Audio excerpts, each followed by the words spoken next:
Good evening, ladies and gentlemen. Welcome to the Jura City Council meeting. We're to call this over the meeting. It's Thursday, March 5th, 2026 at 7 p.m. Would also you please stand for pledge of allegiance.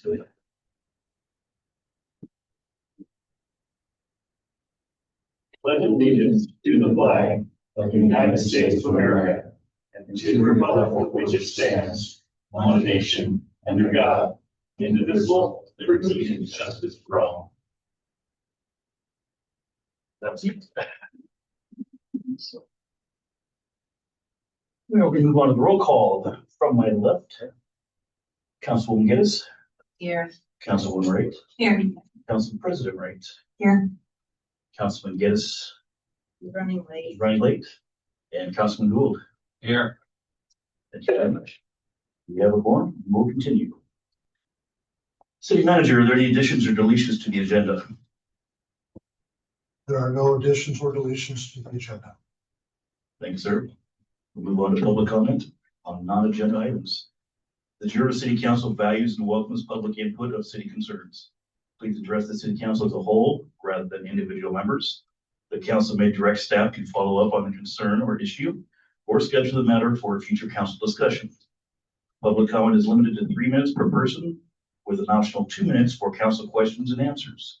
If you wish to address the City Council, please come forward to the desk with the microphone and identify yourself with name and address for record, please.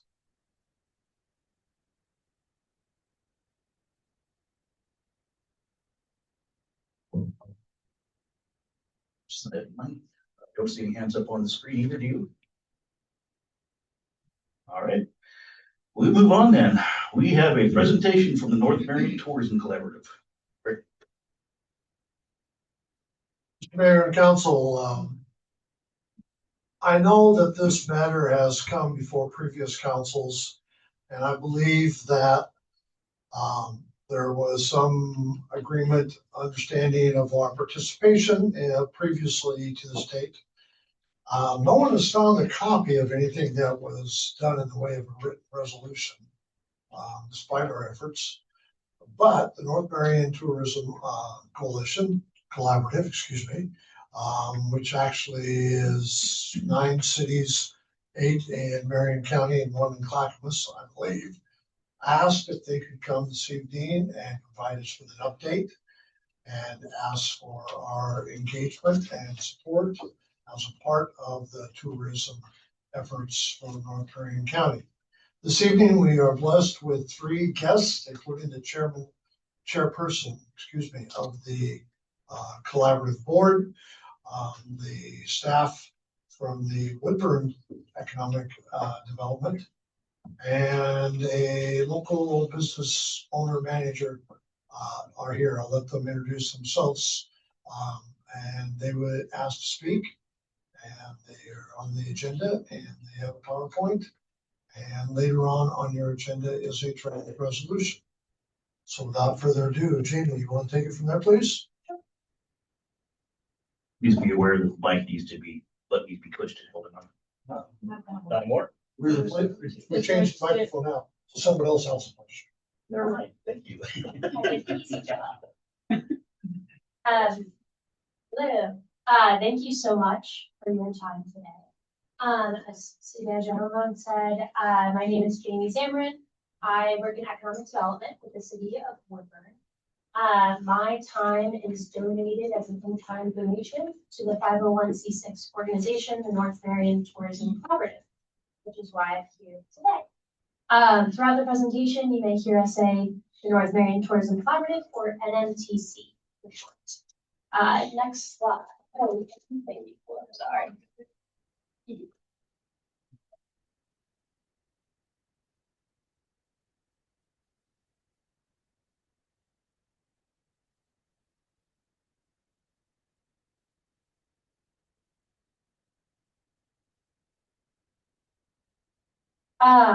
So this might be a little small, but I'll try to walk us through it here. So the North Marion Tourism Collaborative represents local communities, businesses, and visitor destinations within the North Marion region. We designate that as the cities of Aurora, the undesignated or unincorporated area of Brooks, Donald, Jervis, Hubbard, Mount Angel, Scotts Mills, Silverton, St. Paul, and Woodburn.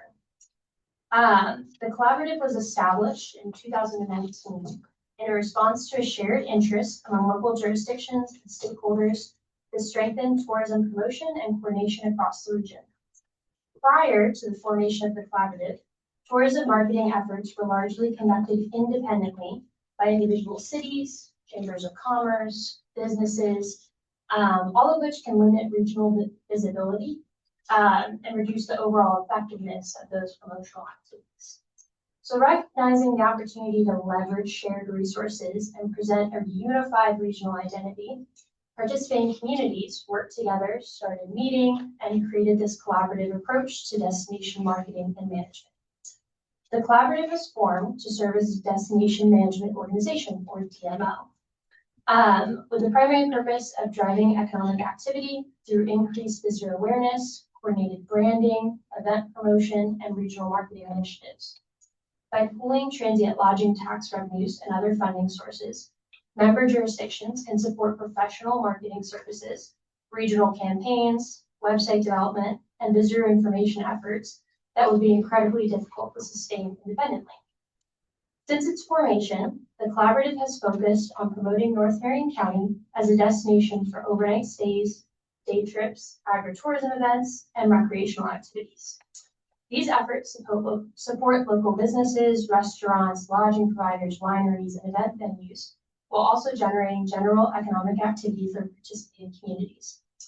Some quick statistics that Travel Oregon, the state's tourism agency, provides us. In 2024, in the Willamette Valley alone, $2.57 billion was spent on visitor spending, sustaining over 23,000 jobs in the tourism sector. This led to $107 million in state and local taxes, which includes the income tax, the gas tax, the rental car tax, and the transient lodging taxes. For every $100 spent by visitors in the Willamette Valley, $30 goes directly back to locals and employee earnings. So as you can see, tourism is a major economic driver. Next slide, or maybe we're on the right slide. Yes. Okay. So today, the collaborative is functioning as an independent 501c6 destination management organization as of April 2024. We've accomplished a multitude of successful projects. Sorry, I think it's actually the slide before. There we go. That one? Yes. Okay. Yep. So some of the projects that we've completed, you may have seen our giant mobile visitor center out about around the county. It's basically a giant iPhone. Visitors can walk up. They can see menus of local businesses. They can see it in English and Spanish. They can see event information. It provides Wi-Fi at events that typically don't have Wi-Fi, among other things. We also maintain multiple social media platforms. We have a tourism information website encouraging people to explore the area. We continue to support the tourism industry by inviting local businesses and tourism operators in North Marion to quarterly networking events with prominent speakers who can bring resources and assistance to our business owners. Our staff also provides Placer AI analytics to any interested businesses. Placer AI is a software that can provide a business with information such as how many visitors come to their business, what days are the most popular days of their business, visitor spending in the area, where visitors come from. So it can provide a business with a lot of marketing information that's incredibly difficult data to receive on your own, especially in a state without sales tax. So I meet with businesses individually for 30 minutes to an hour. I provide them all of this data, and this service is completely free to all businesses in North Marion County. We also continue to create marketing campaigns, print digitally. We advertise across the region, the state, and the country, promoting North Marion. Okay, so now next slide. There you go. So a little bit about our governance and structure. So in recent years, NFTC has continued to evolve to improve our governance, our transparency, and our long-term sustainability. Member jurisdictions have worked together to formalize the roles, responsibilities, financial commitments through intergovernmental agreements. The structure ensures consistent oversight, accountability, and compliance with applicable funding and reporting requirements. Through continued regional cooperation, NMTC supports economic development objectives, enhancing community visibility, strengthening the region's ability to compete for visitors within the broader Willamette Valley and statewide tourism market. Currently, our membership for the board of directors really showcases the depth of partnership that we've developed across the county. So as I mentioned, I serve as primary staff for the collaborative with support from the Economic Development Department at Woodburn, including our director and admin support. And on our board, we have representatives from the cities of Donald, Hubbard, and Mount Angel. We also have a representative from Marion County Economic Development, a staff member from our regional DMO, the Willamette Valley Visitors Association, the executive directors from both the Woodburn and the Silverton area chambers. And then we have multiple private businesses.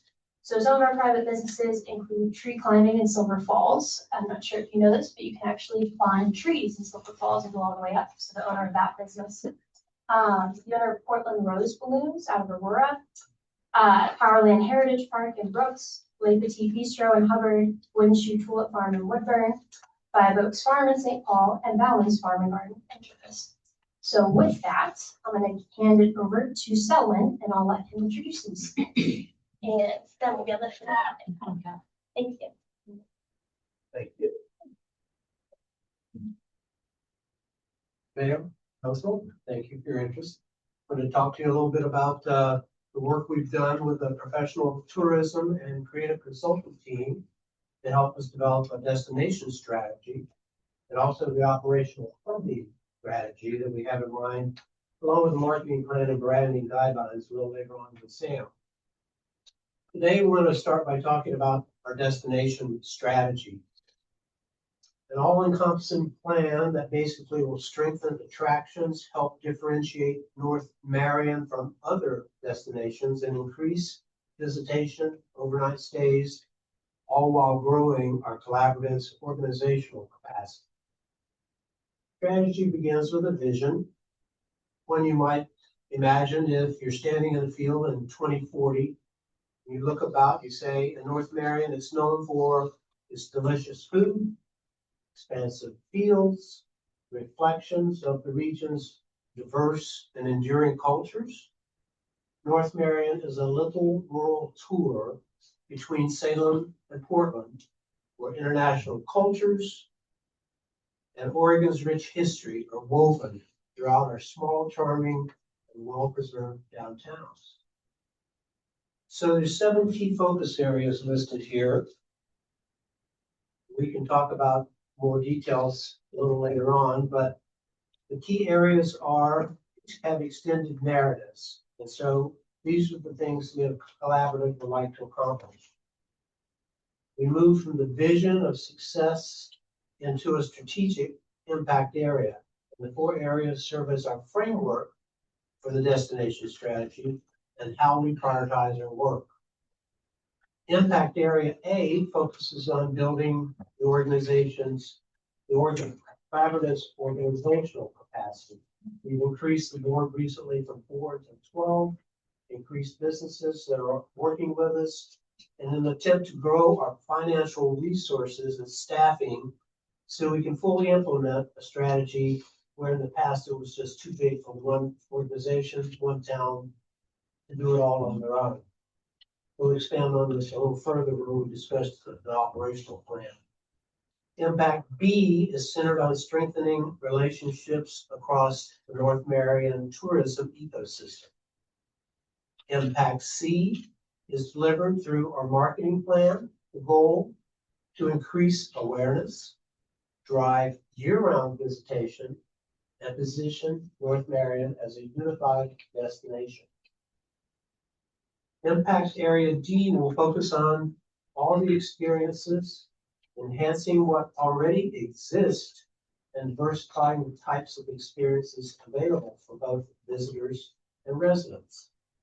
Together, these impact areas create a long-term, adaptable roadmap that will guide NMTCs or North Marion decisions and investments to come.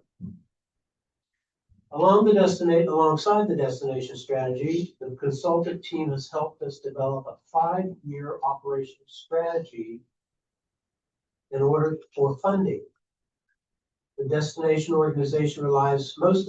organizations, that is, rely upon tourism lodging tax.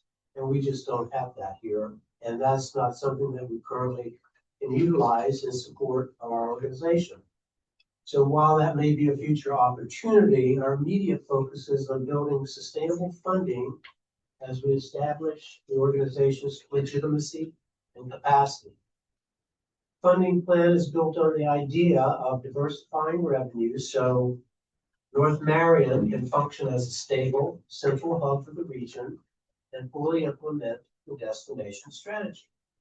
Key strategies will include launching an annual partnership model for businesses and nonprofits and securing participation and funding commitments for North Marion municipality. We also want to introduce partnership marketing opportunities that allow members to amplify their messaging through North Marion's channels while helping to offset the marketing costs. Now, grants will also remain part of our funding mix, and we'll continue to look for those that are strategic and pursue those that support the destination strategy.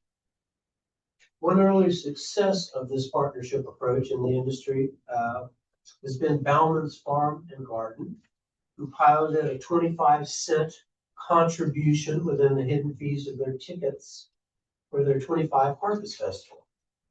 And so doing this allowed North Marion or NMTC to benefit from the business activity without really impacting their revenue. And in turn, this enabled North Marion to reinvest in marketing that amplifies their reach. Those are the types of partnerships we're looking to expand upon.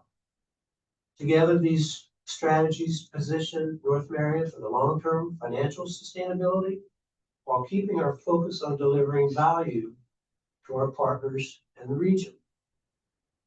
We also worked with our consultants to identify optimistic yet attainable financial goals. And our goal is that by July of 28, we want to have a fiscal budget of about $250,000, $250,000 going into that year of 2029, having all businesses and organizations that actively participate in the collaborative contributing to some extent annually to North Marion. And lastly, that all 9 local municipalities and Marion County are hopefully financially contributing to North Marion or NMTC as well. Sam's going to give you a little bit of an idea of our branding and marketing strategies as well. Thank you, Sultan. Mr. Mayor, City Council members, good evening. My name is Sam Kaloof. I am with Bauman Farms and Gardens, so I'm the local guy here. The NMTC Marketing Committee worked in tandem with a creative consulting firm to create this marketing plan, which has the objective of North Marion becoming known as a unified destination and having increased awareness and visitation. The plan is categorized by 4 key strategies, which are stated as outcomes. Strategy 1 is that North Marion is positioned and perceived as a welcoming, vibrant, culturally diverse, multi-experience agritourism destination. We will work to have all the necessary marketing assets, channels, and tools needed to effectively promote the region as a destination.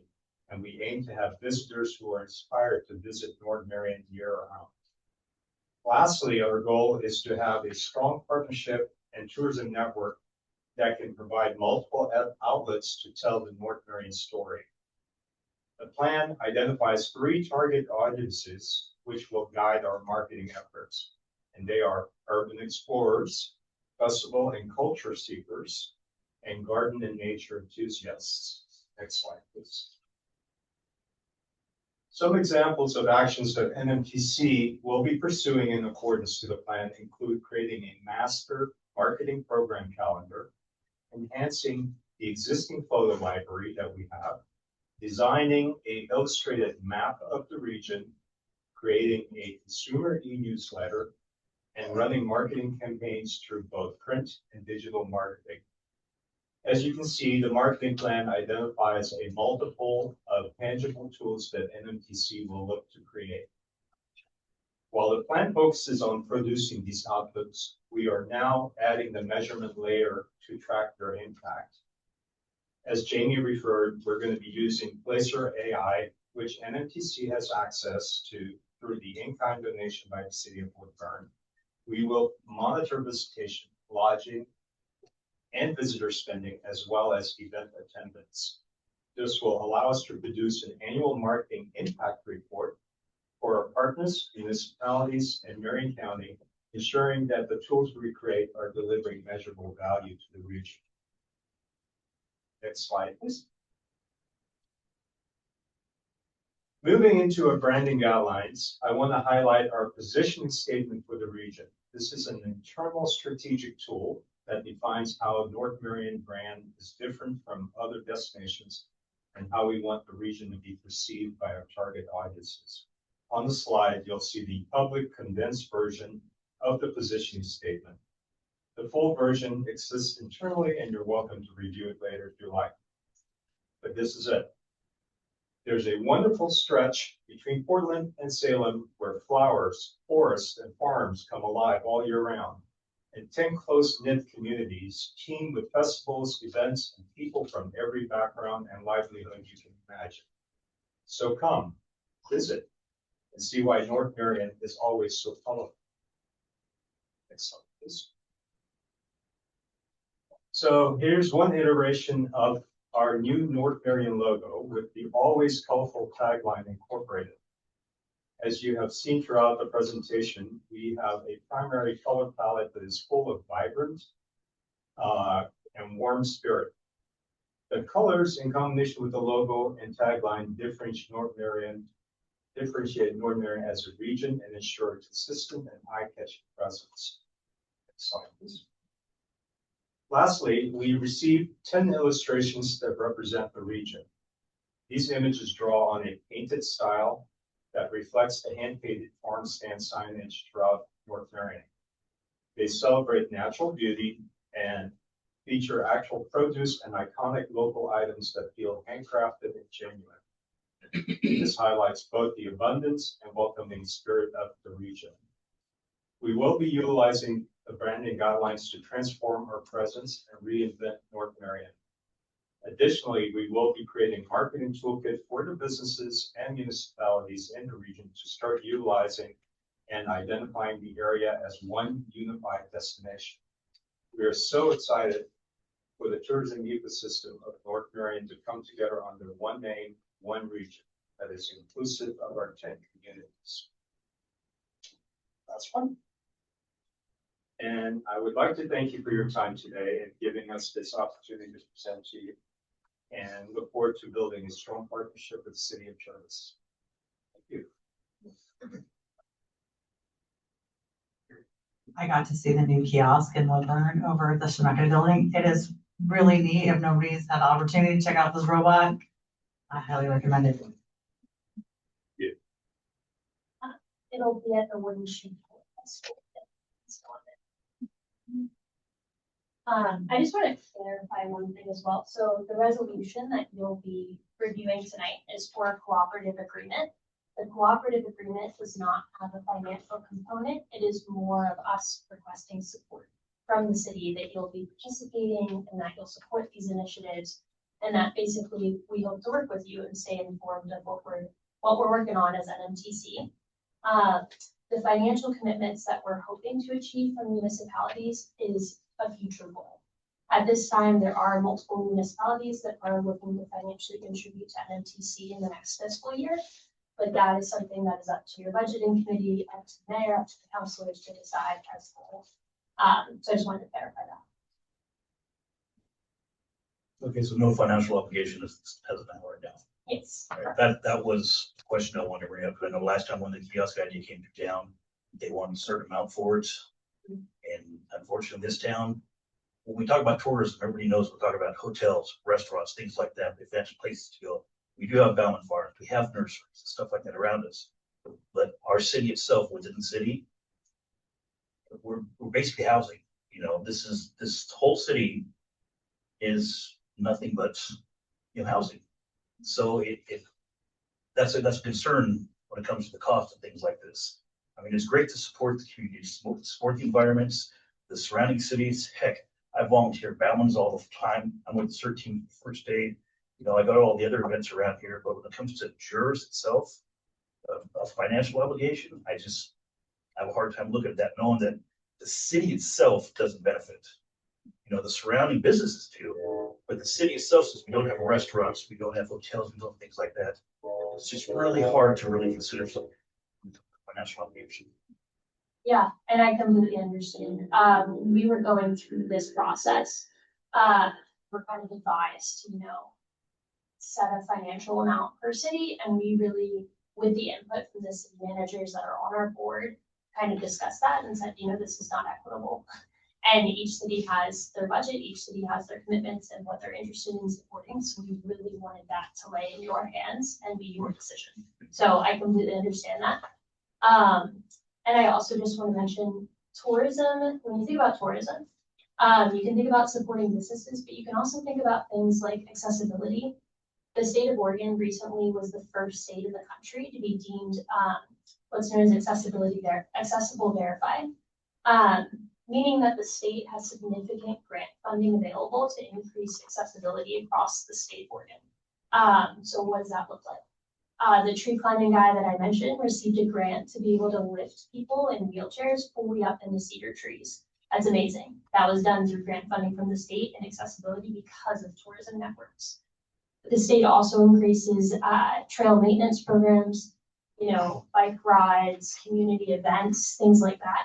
So I think in the future, if there was something that you were hoping the city of Jervis could benefit from as like a public benefit, it's something we can always explore. And that's kind of why this is a great organization. We really just want to work with the cities and see, what makes sense. But I appreciate that. Oh, thank you. Any other comments from the council?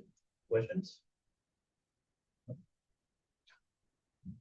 Yeah, so I appreciate the fact that there's no financial obligation.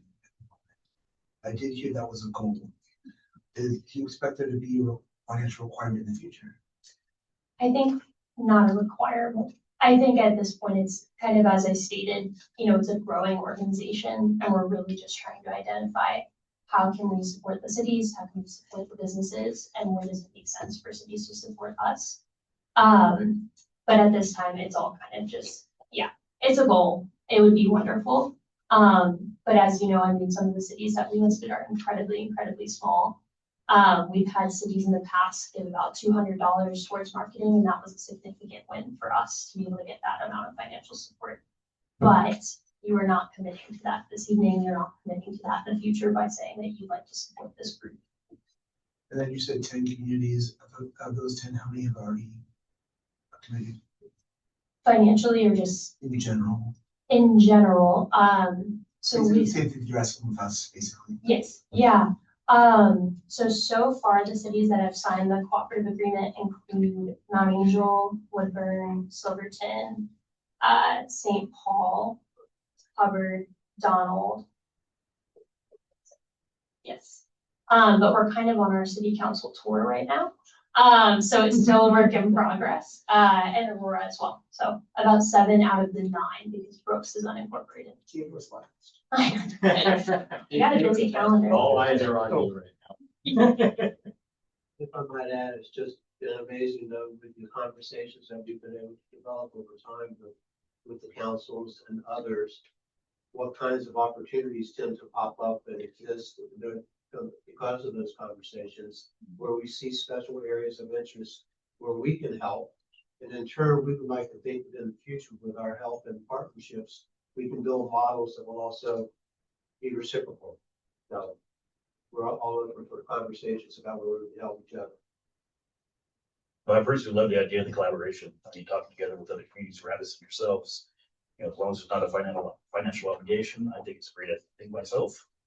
as long as it doesn't get to the point where I get pushed out of my fishing spot, St. Louis Ponds. That might have a problem later on. But besides that, I like the idea. Thank you. Where do you see the role of supporting or providing information as relates to cities such as Jervis having special events? Is special event promotion a part of your organization's intent? Yeah, so we maintain an events calendar. We also promote events through social media. We work to promote events on a statewide level as well. So, part of the job of a local DMO is you help to manage website listings that appear on Travel Oregon's statewide website. And, so the benefit of having a local destination marketing organization is we funnel the information up, right? So our information is getting to the Willamette Valley Visitors Association, and it's then getting to Travel Oregon, who's then marketing it out to the world. So event promotion is a huge cornerstone of North Marion County. When you think about it, we have the Windshoe Tulip Festival bringing visitors from across the world. We have Oktoberfest and Mount Angel. We have Harvest Festival at Ballamans. We have all countless flower festivals in other areas, Fiesta Mexicana and Woodburn. So all these things, when we actually started this work, I say we, predated me, but when the group started meeting in 2019, one of the huge things they noticed is for such a relatively smaller region compared to when you think about the whole Willamette Valley or something, we have so many events and so many seasonal events. It's a very seasonal community. So part of the work of this group is how do we elevate those events so that when someone goes to Harvest Festival, they want to stop in Woodburn and stop at a local coffee shop along the way. And then they want to overnight stay in Silver Falls State Park at the RV park, so how do we get people to make the connection that this is a region beyond just going to the Tulip Festival? Because that's kind of where the beauty in DMOs lies, is supporting these smaller local businesses that otherwise, they're kind of lucky if they get spotted by a visitor on Google Maps. So yeah, the promotion is huge. Would encourage you to visit the website and actually see how we're trying to amplify the message for events, lodging, stays, special events, dining, and just take a look at all the businesses and partnerships that are already there. And we're always asking everyone, including you, give us content, give us visuals, give us input. Let us help amplify whatever message it is you feel like is important to your community, your business. Explore North Marion. So is it free for businesses to get added then to your list or your kiosk or whatever? All we ask is that you provide us good data, visuals, content. And if I may add as well, our marketing is also two-pronged. It's not just bringing people from areas outside of North Marion, the Portland area, Vancouver area, or Salem, Berger, but also within our North Marion region. We want people that live in Scott Mills to know that there's something going on in Woodburn or in Jervis or something. So there's plenty of people that live in this area that we can, and it's tourism. Will you be using things like the OIC facility being built over there to promote people coming here? Are you also looking at things like sports teams, like their successes, like Jervis High School last year was they run for state? Is that something that we would expect to see advertised to your cooperative? Yeah, I think that's super interesting. Yeah, I think our work is constantly evolving, and that's part of the reason why we want your support, because we don't know enough about Jervis, right? If we don't have someone who's born and bred here, lives here, knows about high school team, knows about all these things, it's really difficult for us to do that outreach on a consistent basis. So I think by signing this agreement, you're kind of agreeing to, support us, send us information, or come to our board meeting once in a while, come to a networking meeting, let us know what's going on. And what you want promoted, because some towns too don't want their small local coffee shop that only has one staff member who's 15 to be promoted out to the state. That's not helpful all the time. So I think there's this concept of sustainable tourism, and we really care about that. We want to make a better place for locals just as much as we want visitors to come here. And the last thing I'll say to that too, this messaging and branding, you know, a logo is just a logo. But what this can really do when you implement it on a regional level is provide a lot of pride. You know, people love to know that they're from a place that has roots, that has history, that has culture, that has, you know, just great things going on. And it's not just events, it's about that community pride, that history that you all have, and that's why you're sitting here. And we really want to hear that story of Jervis, and we want to promote you in a way that feels right. Let us hear your interesting and unique stories, Jervis. Is Jervis maybe considering a festival with them? It'd be hard to compete with Mount Angel and St. Paul. I can tell you the months for me. You guys start somewhere, but we'll be there to help you guys at least, get, amplify it and tell the world about it. So, something to consider. Thank you so much. Thank you. Thank you very much. Thank you very much.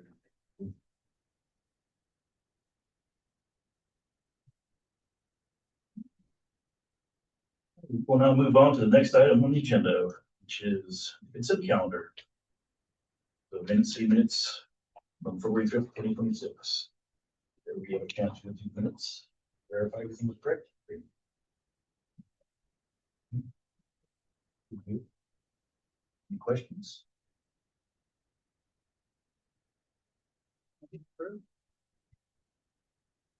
I make a motion to approve this city council meeting and minutes for February 5th, 2026. I'll second the motion. We have a motion and a second. All those in favor of approving the consent calendar, say aye. Aye. Any opposed? So yes. All approved.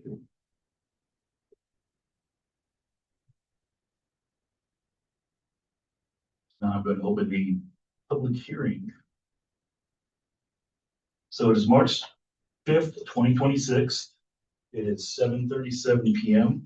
and I'm opening a public hearing regarding the City of Jervis's proposed supplemental budgets as outlined in Resolution 2026-07 and Resolution 2026-08. I have several questions to ask, so be patient, please. Are there any members of the council that have a bias or conflict of interest? Are there any objections to jurisdiction to hear this matter?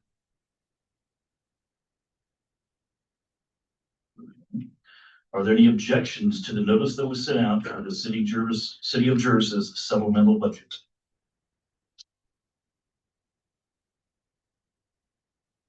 We will now receive a staff report on the supplemental budgets from our city manager and budget officer.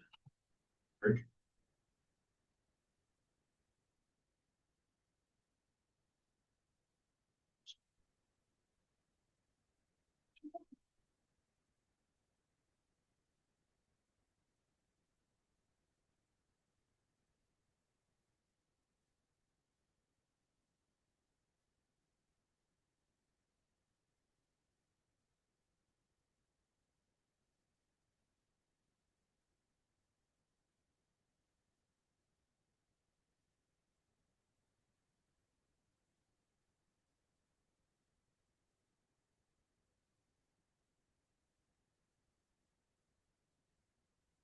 Mayor and council, this evening we have advertised for a public hearing.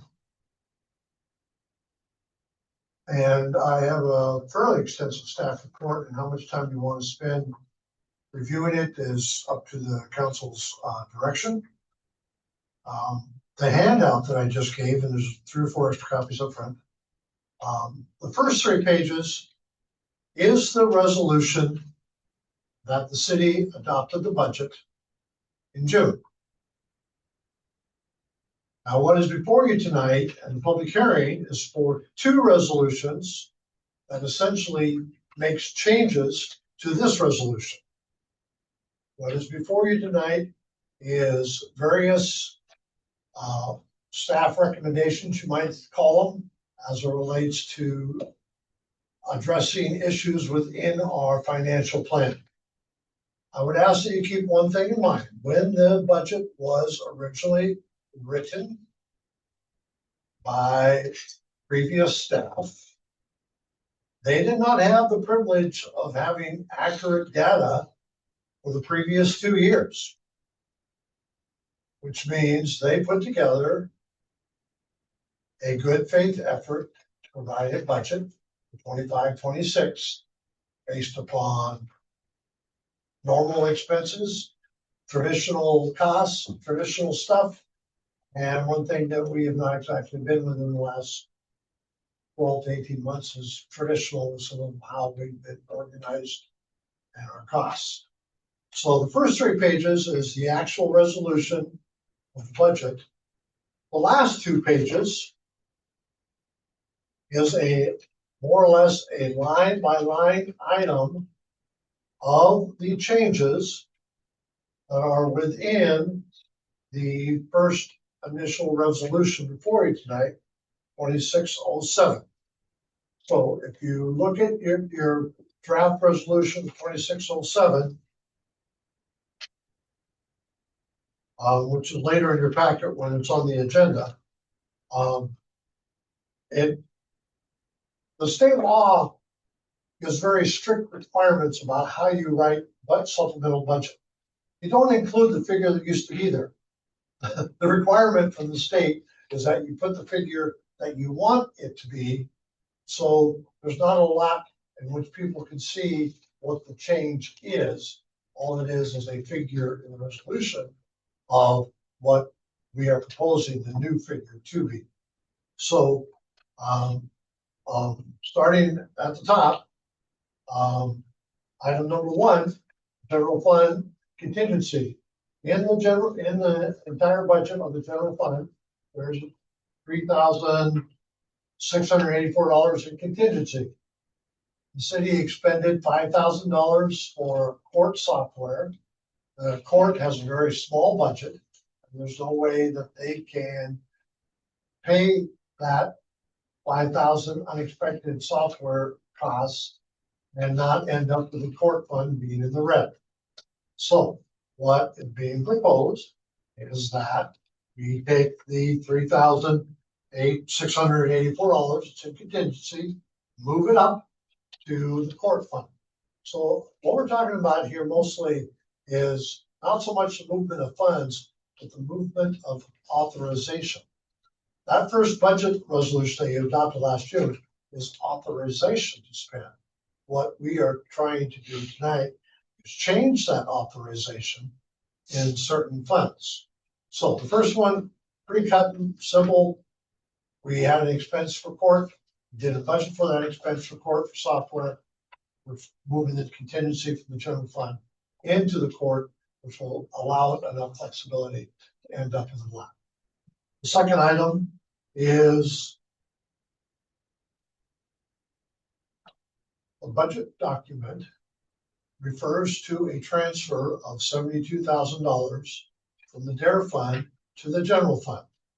Well, I did a little research, but the intent was never the DARE fund. There's never been that much money in the DARE fund. The intent was the capital reserve fund. So the second item is not only correcting the line within the budget document from DARE fund to capital reserve fund, it has also increased the amount. They estimated there was $72,000 in the capital reserve fund, and there's actually almost $107,000. Again, this is an action that was already in the original budget under the wrong name and the wrong amount of money. So that's what the second one's about. Transferring the remaining funds from ARPA. Very last page of the city manager's staff report includes an email announcing the fact that the ARPA project is closed. We got it last week. We still have funds there. We need those funds in the general fund based upon the condition of the general fund. That is what is being proposed. Fourth one is a transfer for loan. We want the general fund to end up in the black at the end of the year. And since it started almost 400,000 in the red, it's going to need some help. And I am suggesting to you tonight that we borrow from the wastewater system development charge fund, which has $1 million in it, 220,000 and put it in the general fund. So the general fund ends up in the black this fiscal year rather than another year of being in the red. Number 5, the proposal is to move some funding within the general fund. Now, moving money within a fund does not require a public hearing, but I wanted this done cleanly. I want it done publicly. I wanted to allow input, but even though, so what we're talking about is moving money within the general fund, administrative fund, just based upon the plan and the expenditures. Number 6, general fund police. We budgeted for significant personnel costs, but when we had the interim city manager, the interim police chief, he worked for us based upon a contract between the city of Sherwood and the city of Jervis that I had negotiated. Since it was a contract, that contract got paid out of materials and services instead of out of personnel. Thus, we didn't spend nearly all the money we had in personnel, and we're overspent in materials and services. So the purpose of the 5th one here, the 6th one here, is the moving of funds from personnel. Again, this is within the same fund. This is within the police fund. Item number 7, capital outlay. Moving some funds into capital outlay for the police department in order to pay for those cameras that are still in boxes on the police department floor, and to pay for the tasers. Did I spell tasers correctly? I wasn't sure on that.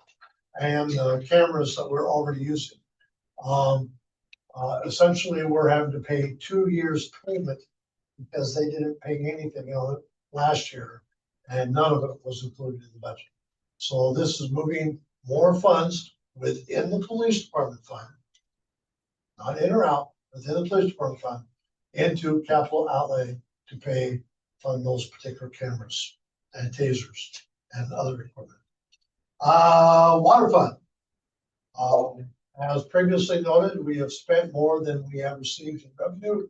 We haven't had a water rate increase in 3 years. And our materials and services section of the water fund is hurting just based upon operations and needs. So what the number 8 is about, and number 9, is within the water fund, moving stuff between the various parts of the budget, materials and services, personnel, capital outlay, and stuff like that.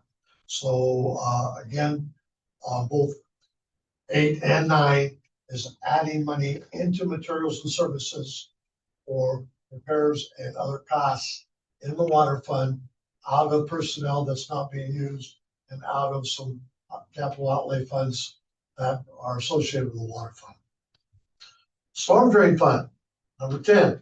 This proposed change, again, moves stuff within the storm drain fund, from personnel down into material and services, and from capital outlay up into material services. Our storm drain fund is a very small fund. It's very tight. We are trying to do a lot of improvements with our storm drain system, and we need funding in materials and services. Number 11, police department vehicle fund. When they wrote the budget for this particular fund, they thought they had $8,000 to start the year. Actually, it is our staff analysis that was $40,723.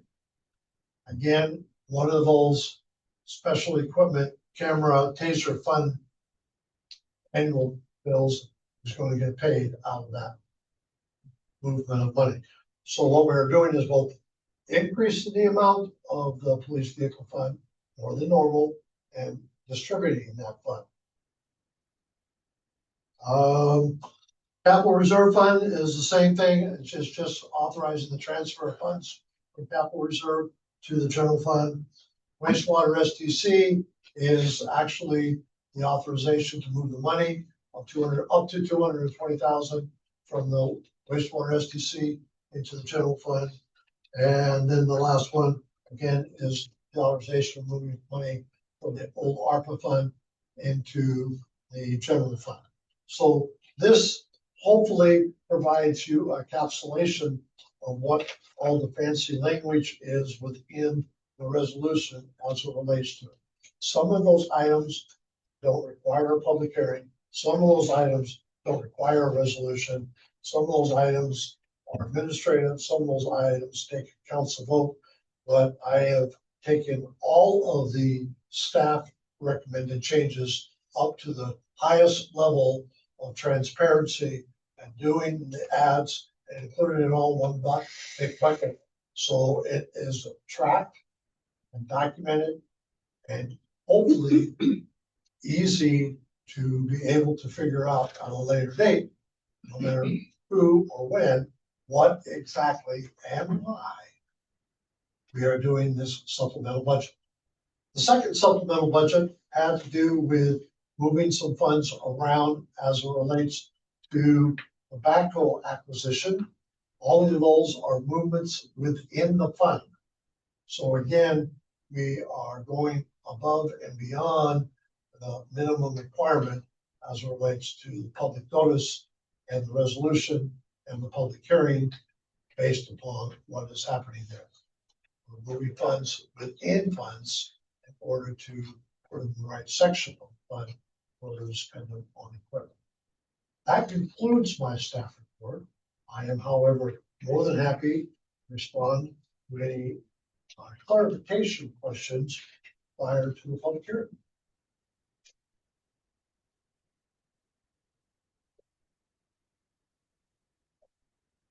Can you remind me the terms of the transfer from the SDC funds? What was the payment timeline? I'm sorry. The SDC transfer, what was the beginning timeline? I forgot. We have to pay the SDC loan back within the next fiscal year. So we will have it within the proposed budget for next year to pay that back. The city borrowed either 400 or 500,000 in 2014 for a reservoir. If it's a capital project, it's a 10-year limit. But this is not a capital project. This is operations that our general fund is hurting from because of our negative red ink. Therefore, the required payback period is the next fiscal year.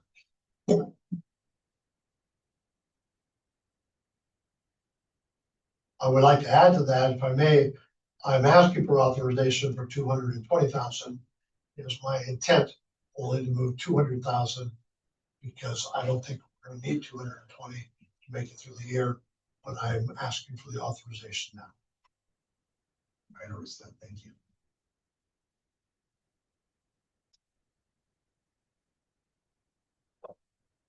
What's driving the increase for the water operations, material services? Is it to chemicals, fuel, broken pipes? I mean, what's causing that? A significant part of it is professional services, where you've had some issues as it relates to our water treatment plant operations that we have required outside engineering support and consultants. But almost half of it is professional services.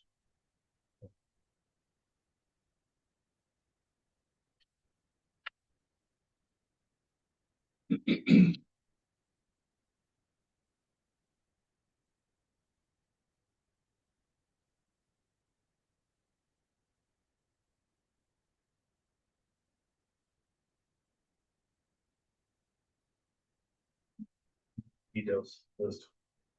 I like the fact that it's all together and it's all public. Hopefully everybody can see it.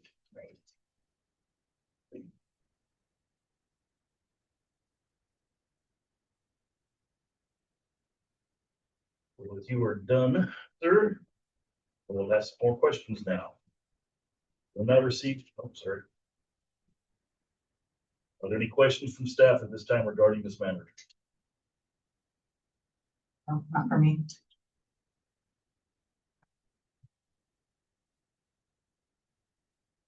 At this time, are there any members of the public here to speak in favor of anything included in the proposed supplemental budget?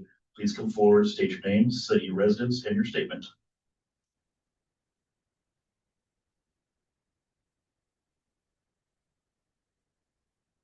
there are any people who wish to speak in opposition of anything included in the proposed supplemental budget, now is the time. Please come forward, state your name, city of residence, and statement.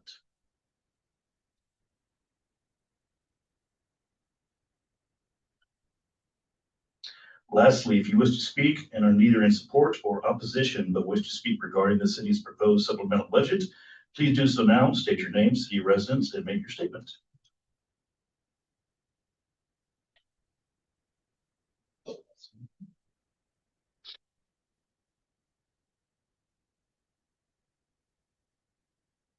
With no further comments, the public hearing in the matter of the city of Jersey supplemental budget is now closed. It is 7:55 p.m.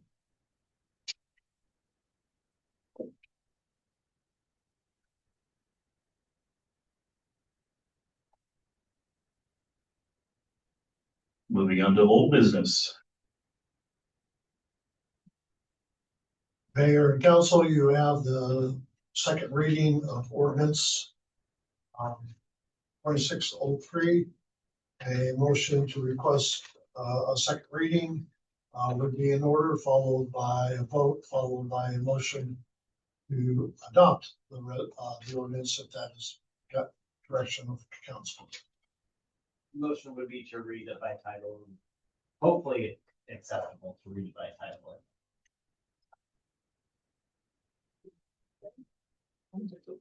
I forgot to bring a script. I'm sorry. Normally so good at micromanaging you all. Think of it.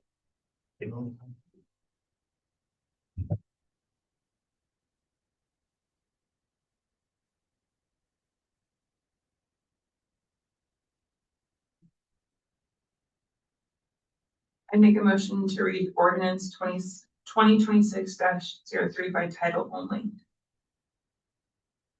I'll second the motion.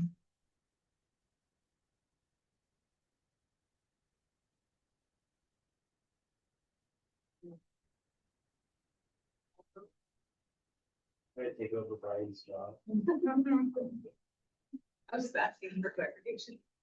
We don't have to read it first. We're done. That was the motion to read it by title only, so we take the vote on that motion. And then I will read it. Thank you. Okay, let's take a vote on reading it by title only, ordinance 2026-003. On the left, Councilwoman Geddes. Aye. Councilwoman Ray. Aye. Council President Ray. Aye. Councilman Geddes. Yes. And Councilman Gould. Aye. All in favor? Fantastic. Ordinance 2026-03 and ordinance amending chapter 2.08 of the Jersey Municipal Code relating to the planning commission. We will now entertain a motion adopting the second and final reading of this. I will motion to adopt ordinance 2026-03.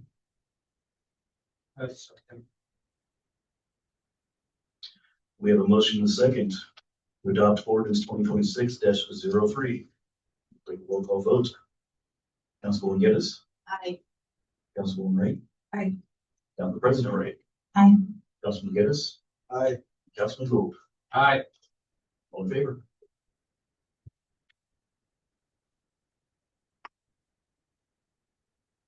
Mayor and council, you have before you a resolution from the North Marion Tourism Collective for your review and consideration.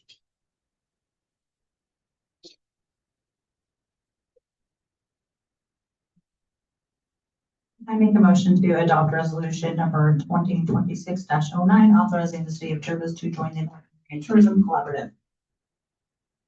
I second. We have a motion in 2 seconds. Let's go ahead and do a roll call vote on this, please. So starting from the left, to approve resolution number 2026-09. Councilwoman Geddes. Aye. Councilwoman Ray. Aye. Council President Ray. Aye. Councilman Gould. Aye. And Councilman Geddes. Aye. All in favor?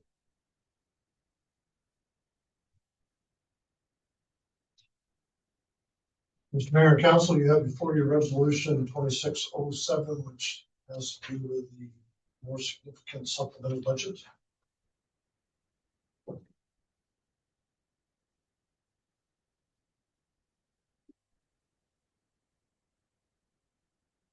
I make a motion to approve resolution 2026-07. I second the motion. We have a motion and a second to approve resolution 2026-07. Take a roll call vote now. Councilwoman Geddes. Aye. Councilwoman Ray. Aye. Council President Ray. Aye. Councilman Geddes. Aye. And Councilman Gould. Aye.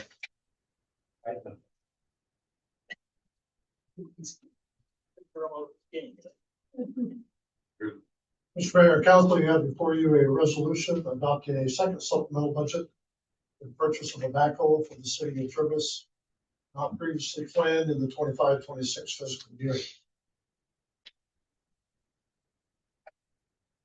Did we get a good warranty with that new backhoe, right? Did we get a trade-in value for the other one? Yes.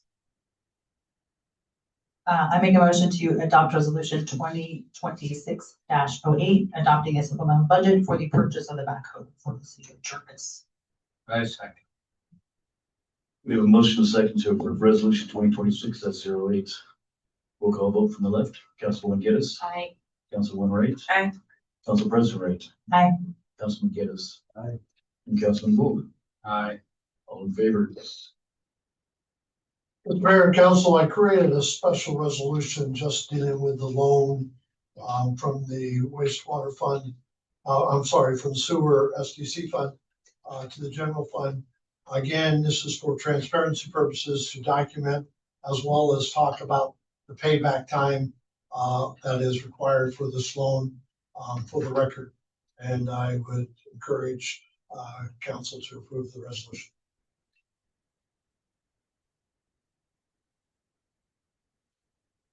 Any questions on this resolution from the council? Motion. I make a motion to approve resolution 2026-10. I'll second the motion.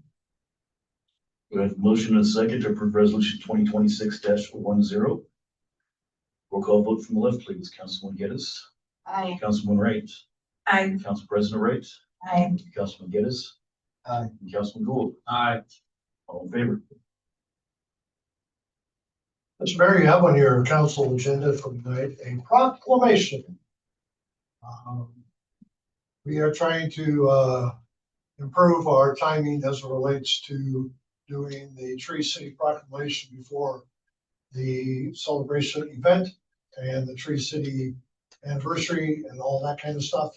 So you have a proclamation for your consideration, which someone should read into the record.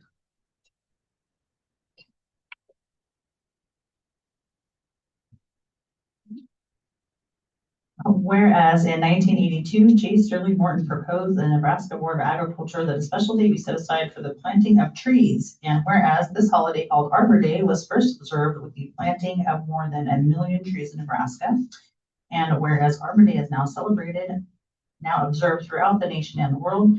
And whereas trees can reduce the erosion of our precious topsoil by wind and water, cut heating and cooling costs, moderate the temperature, clean the air, produce life, giving oxygen and provide habitat for wildlife. And whereas trees are a renewable resource, giving us paper, wood for homes, fuel for our fires, and countless other wood products.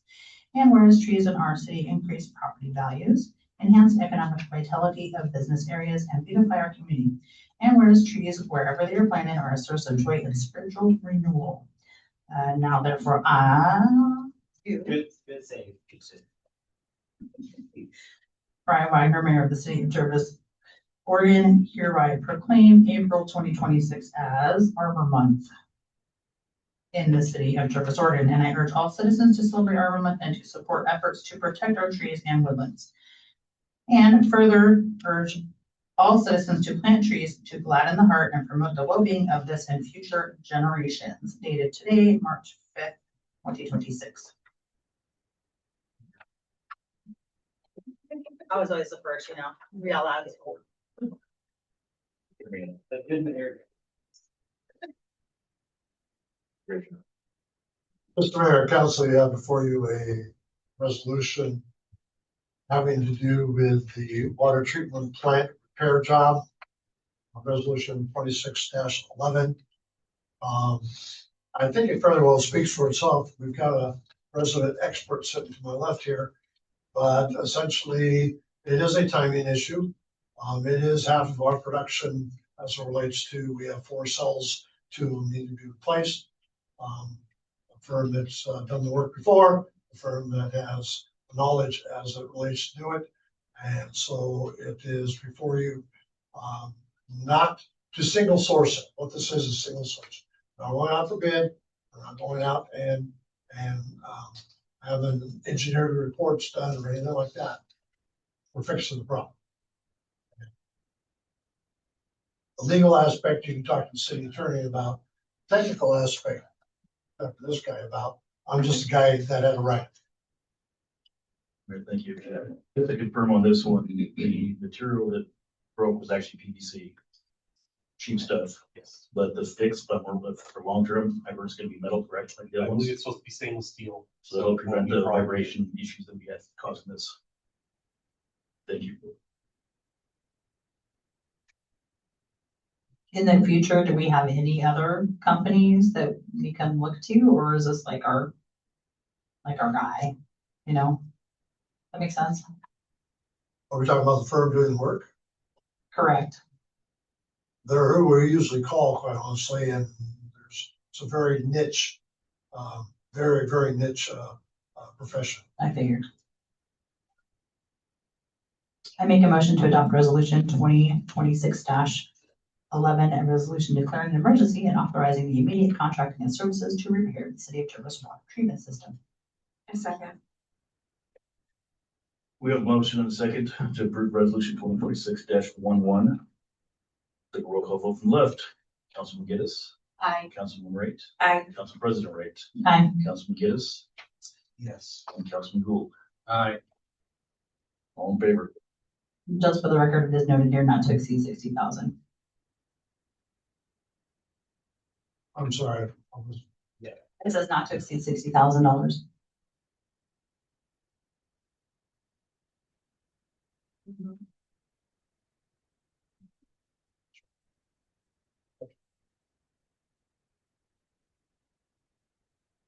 You have before you a resolution, which is a inventory housekeeping process in which we are surplusing the non-functioning backhoe as a trade-in for the new backhoe. It needs to be declared as a surplus piece of equipment in order for us to use it as a trade-in and take it off our capitalization inventory and insurance list. The staff is recommending adoption resolution 2612, surplusing the previous. I make a motion to approve resolution 2026-12, a resolution declaring surplus of the city-owned backhoe. Aye, second. We have a motion acceptance or motion and a second to approve resolution 2026-12. Did Councilor Gould second that? Yes. Yes, you did. We'll call vote from the left. Councilman Geddes. Aye. Councilman Wright. Aye. Council President Wright. Aye. Councilman Geddes. Yes. Councilman Gould. Aye.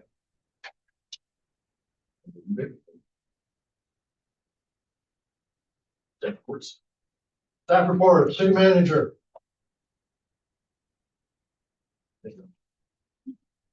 You should have a yellow handout.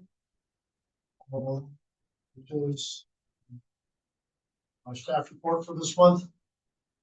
I'll briefly recap a few highlights. I hired a new police chief on behalf of the city of Jervis last week. You'll hear more of that from your police department report. I hosted a Governor's Regional Solution Team gathering here in Jervis about a week ago. Attached to the last page is the notes from that Governor's Regional Solution Team gathering. Essentially, I reached out to them to help us address some significant issues that Jervis has as it relates to state agency needs or things that we need. Urban growth boundary is the number one priority of that gathering. Moving that process along, which typically is a 5-year process, requiring thousands spent in studies. Meanwhile, they're telling us to do it, and yet we don't have the documents to do what they want us to do, though they're telling us to do it. So you can read a lot more about it. I'm happy to follow up with questions, but it was a very productive gathering. We had 7 state agencies here, I believe, including the LCD, housing, ODOT, Governor's Office, Sedcor is a regional organization out of the state, and a couple other, ODQ. Anyway, so it was a good gathering. You know, essentially, I asked for help. I said, okay, the state is telling us that we need 246 new units built here within 20 years. The state is telling us that we can't expand our urban growth boundary. Guess what? It's not going to fit. We need help.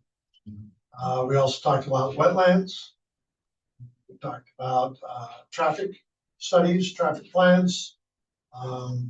Anyway, I'm engaging state agency and getting on their platter, you might say, or in their wheelhouse to seek partners, what I call partnership development, to help us move forward with the major issues brought up through the council whole setting session and other conversations that the council has provided as it relates to areas they would like to see addressed. There was 6 particular subject topics that I should have listed somewhere, but urban growth boundary, transportation system plan, water treatment plant upgrade requirements, wetland and land use, railroad properties, and small city allotment program. Small city allotment program is funding for street projects that they've done some changes to this program. So those were the 6 topics. We spent about 2 hours, the 20 plus of us in the room here. And we've had a lot of communication and follow-up from representatives from various state agencies since then. So you'll be hearing more about follow-up. My priority in the month of March is budget. Next Thursday night, we have an exciting training event. Believe it or not, it's actually a requirement that each counselor, during the length of their term, and doesn't say when, is required to have this public meeting law training. We are scheduled for next Thursday night. It starts at 6:30. Now they booked it for 6:30 tonight. I know we'll be using clickers, so there's some kind of polling that goes on, but it'll be a staff member from the Oregon Government Ethics Commission, a professional trainer from that commission will be here. And I have invited our budget committee members and our people that have applied for the planning commission. And I also invited all the candidates who filed for office last December for the emergency election. But the council is expected to be there, I will say. We're expecting to see it. So Thursday night, 6:30. Oregon Association of Water Utilities Conference is going on as we speak. And we have 2 representatives there. We are a member of that association. It's a fantastic association as well as a fantastic conference. It's probably one of the top 2 technical training conferences in the state annually. Both Kyle and Hunter are there. These guys can usually pick up the entire amount of required continuing ed credits for their certificates during this 3.5 days. It's a fantastic conference. At another city that I serve, I had a nearby city cover our utilities, and I took the entire staff. It is that kind of an event. Kyle's been one before, I think 3 or 4 years ago. but we have not exactly, as an organization, maintained what I would consider a healthy continuing education plan. CIS conference was last week. Deanna went on behalf of our city. They actually fund one person to go and pay for the lodging and registration and everything. A lot about health benefits administration. We're paying for insurance, a lot of data like that. You'll see a letter in the packet here from Deanna about her attending that conference. That when you get a chance, you might want to take a look at. Announcement about tobacco acquisition and what we are doing there. And Monday, I have CIS coming to visit me. About every other year, they come do what's called a best management practices risk assessment. And they'll ask me about everything. Internal processes, safety, finance. They'll spend a good 90 minutes with me. And they might go out for a tour of one of the plants. It's a way for us to get another set of eyes to look at what we're doing in the way of our internal rules, procedures, processes from our insurance umbrella company by outside professionals. It's every year it's a learning thing. And I have that going on Monday. And then the last item in my staff report is a copy of the email notifying us on last Friday that the ARPA project is closed, which was a major hurdle that both Kyle and I were involved with on my arrival here as their city manager.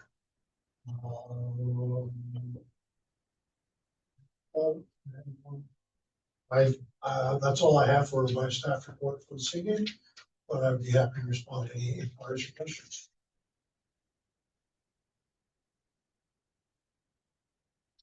Any questions? Anybody else in the council? What time is your meeting on Monday? 1.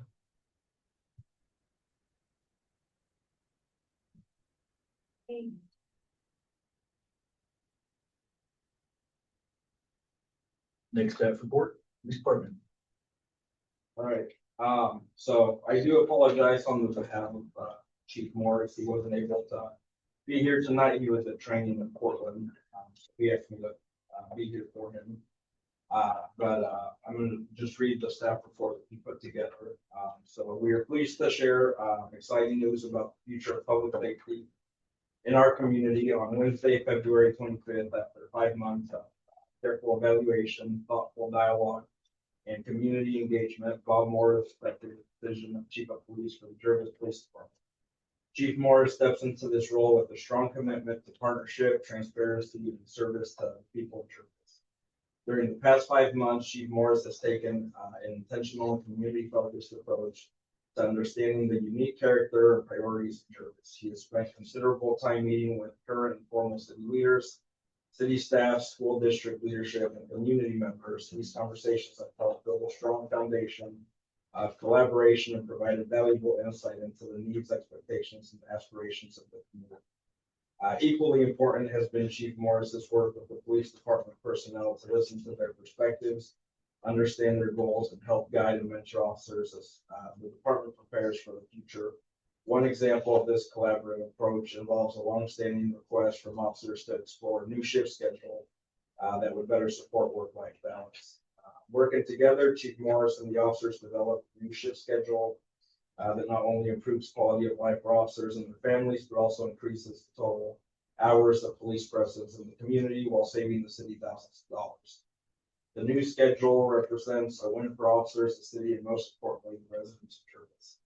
Although only days into formally accepting the position, Chief Morris has already began identifying opportunities to strengthen services, enhance operations, and deepen community connections. One of the first initiatives involves expanding transparency and communication with both the city council and the community. This very report represents the beginning of that. In the months ahead, the police department will provide regular reports designed to offer a clear and comprehensive look at department activities, priorities, successes, and challenges. Our goal is simple: to ensure the community has a transparent window into the work of its police department and an opportunity to provide feedback that helps shape priorities moving forward. We, the department, share a common commitment to work in partnership with the community to ensure Jervis remains a safe, welcoming, and vibrant place to live, work, and raise a family. The department looks forward to continuing to build strong relationships and serving the community with professionalism, accountability, and pride. Some of our recent activities include, over the past 2 weeks, the police department has become aware of multiple incidents involving graffiti that have occurred in various locations around the city. Officers have contacted affected property owners and have documented each and most of the incidents. While further information cannot be released this time, the police department personnel are aggressively working this investigation, and significant progress has been made toward identifying those involved. Several weeks ago, a number of high school students walked out of school midday in violation of school policy to participate in a demonstration against ICE activity. The Oregon State Police responded to the area for some driving complaints that were called in, which were resolved upon their arrival. No arrest or other enforcement action was taken. This past Thursday, February 26th, the department was notified that a second protest was planned on Friday 27th. Jervis officers were on hand to address the situation. However, due to an area-wide power outage, all schools were closed for the day, which halted any such activity. And then about 5 a.m. today, Salem police executed a search warrant on East Ivy Street. While we cannot release any further information, we wanted to include this information in this report, so the council is aware. And so there on the first couple front pages, you'll see he kind of changed the way that we show the types of calls that we have been responding to. So I won't go through all of them just because there's a lot of different ones there. But in total, we had 36 citizen or outside agency generated activities. These are AOAs and stuff from other agencies. We have 35 officer initiated activities, and then enforcement activity. This includes our traffic citations, traffic warnings, and arrest. So we have 20 traffic citations, 3 written warnings, 23 verbal warnings, and then 1 arrest. And then on the back, or on one of the pages there, you can just see the total of activities calls for the year of 2025, and then it also breaks it down. So what types of calls that we respond to.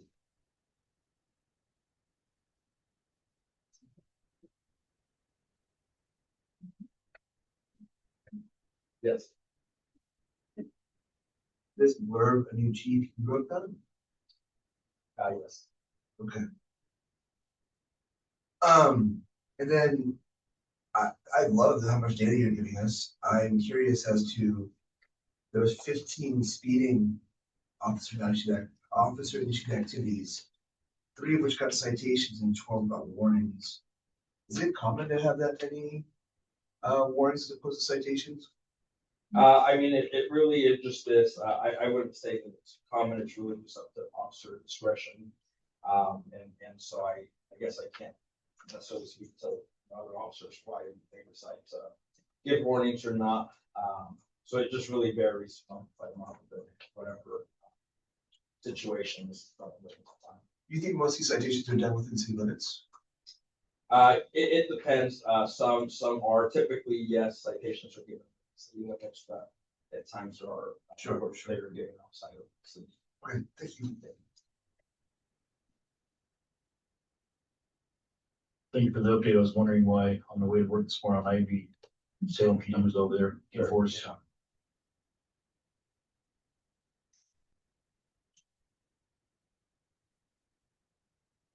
Any other questions, police department? We move on to public works. They know what's exciting, but unfortunately, who has some exciting stuff? I think we were able to quickly effect a repair on a fire hydrant run over in town. We are working with the company to get the filter media replaced, repairs, water plant, we're also carrying whatever hardware inside the filter itself is damaged. We've been in talks with PGE over the excessive amount of power item that we have here. And supply. So we're working on that still. It's in process. They've installed a device at the water plant to monitor the power in town and see what's going on. Thankfully, it would have popped Friday's fun little power outage we had. As far as the backhoe goes, we were able to thankfully find a new one. The used prices and availability was not conducive to pursuing a used one with no warranty. The cost was almost the same. And thankfully, the people we are purchasing backhoe from are also interested in taking the old piece of equipment in trade-in, so we will have that out of our way and also get some fair price for it. We're able to identify and repair a sewer blockage that was plugged up about half the town. We were able to find that and effect timely repair, thankfully, before anything exciting happened. Can I interject something here? Please do. I was informed of the sewage blockout. And my first question, and I was texting Kyle at the time, was, well, where is it? And Kyle responded, it's between your office and the parking lot. But it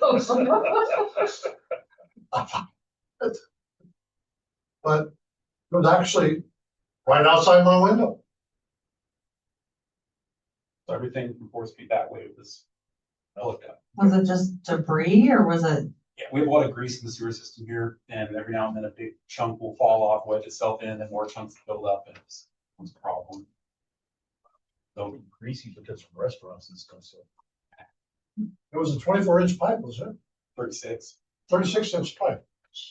Okay. All it takes is one of those shells on top, it'll fall down, and more will build up, and the problem just gets worse.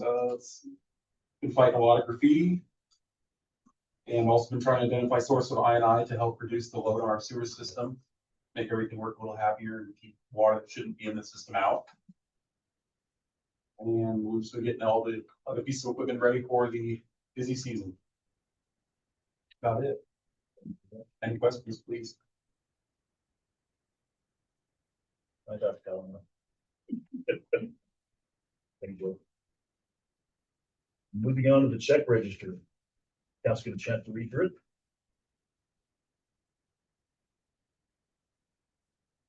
Does the council have any questions or concerns?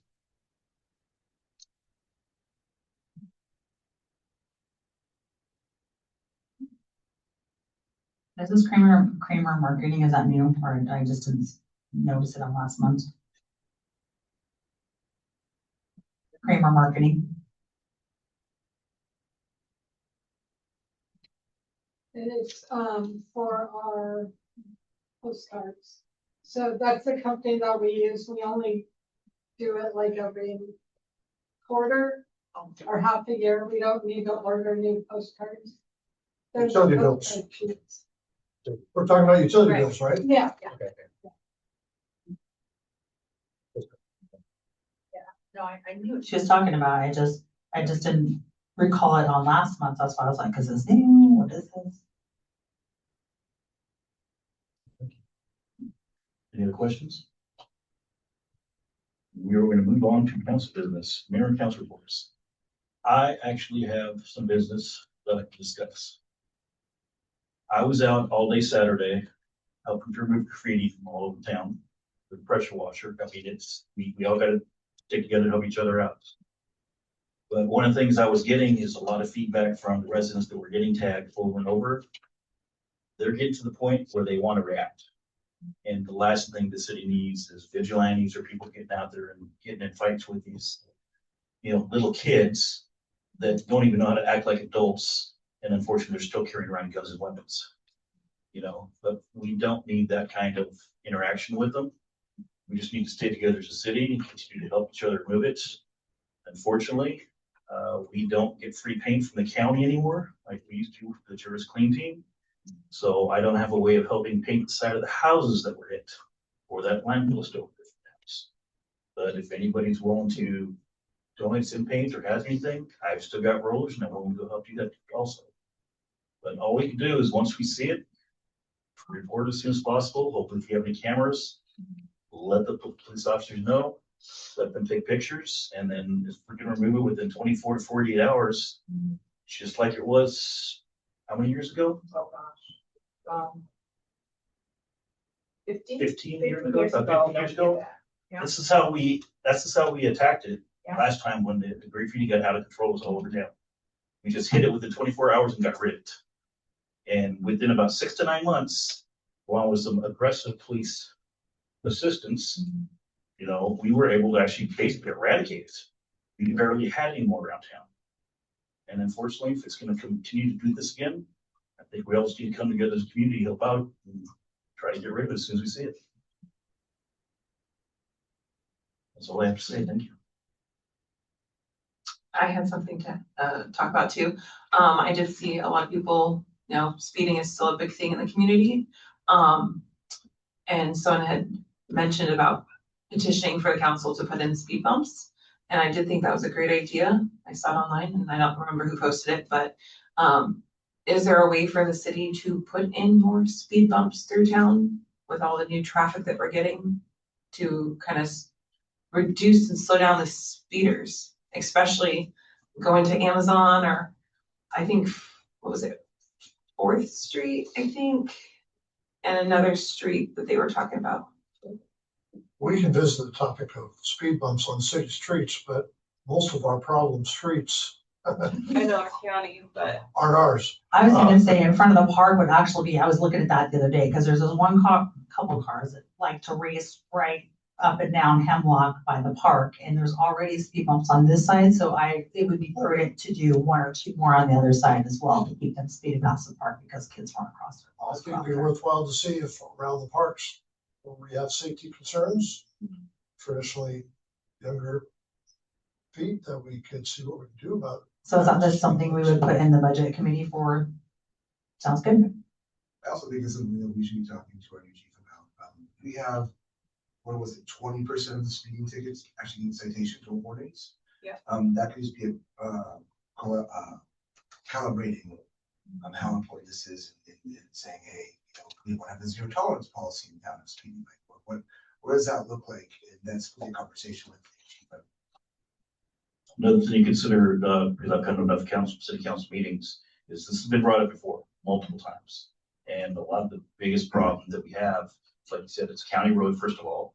They don't like to support us, but the other issues, you also have the fire department really doesn't like speed bumps. They got their trucks and slowing them down.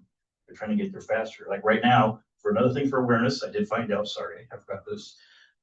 Our new fire department, the reason that they haven't been able to man it up yet, if anybody didn't know, is because they found large amounts of arsenic in the water. It's well watered, so that does happen around farming communities. But they had to go ahead and do an after effect contract, go out to get 3 bids, try to find everybody who does it. They finally got one coming in now to put a filtration system in. But that's why the fire department has been manned the last couple of months, even though they were trying to be. So as soon as that filtration system goes in, we'll have the fire department here. But they've got a team ready to man it up already. But either way, it's a lot of it's been the fire department that pushes back on speed bumps due to what it does to their vehicles and everything else. I get that. I was just trying to, I heard something from the community and I thought I'd bring it here and good idea, so. Community input. Yes, sir. I'd like stop signs, or, you know, maybe do more 4-way stop signs. I don't know if that's. I think that's hard on some of the streets that we had to make them more. I think if you're just gonna get someone to run a stop sign no matter what. From my understanding, and please correct me if I'm wrong here, most of the problems we have are on county roads. So our ability to put stop signs, speed bumps, that is extremely limited. The only lever that I know that we have to pull is enforcement. That's just, again, a conversation I think needs to be had with the chief, saying, hey, specifically, these county roads, where we know we have no control, can we get some higher enforcement there so we can hopefully deter people from speeding? It used to be, when I first moved here, back in the 90s, it was a standing policy that Jervis had a 0 tolerance on speed. We are posted, and I don't think as a citizen, I mean, how much do we need to complain to make it a 0 tolerance on 3rd Street, Ivy and Douglas. And I believe we're gonna be able to do that, or at least discuss it with you. Because I mean, it's ridiculous. If you can't tell, that's already my intention. Yeah, and I appreciate that. The other thing that I would like to see, and this is something that I'll bring up at budget, is that we need crosswalks at every one of our intersections. I was coming home the other day up here, past Amazon, in our city limits. A poor mom she was packing a baby and she had a toddler, and nobody would stop and let her cross the street. Nobody. It's a law that any marked or unmarked, any, Yeah, it doesn't, I know, they but don't the care. people don't, I know. I mean, I walk my dogs every day, and for me to cross the street, I have to wait 5, 6, 7 cars when I am at the edge heading, and my intention is, and they know my intention, but they will not stop. So, I mean, for me, I don't have little kids, but if that little kid had jerked and bolted, somebody would have gotten hit and hurt. So yeah, we've got to do something. I agree. Definitely agree, and I do believe the new police chief, since he's being very proactive on a lot of the stuff we're already discussing, these things we bring up to him, hoping that there's gonna be more enforcement on it. Maybe I'll have connections for the county, be able to boost for them. What I've seen so far, he's got a lot of connections. He's been in this business for a long time. He's actually a good fit for the city with the experience and knowledge that he has that I looked at. So I think it's gonna be a benefit there. Any other questions?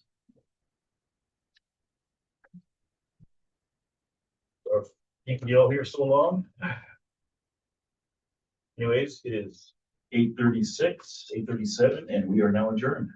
Thank you all. Have a great night.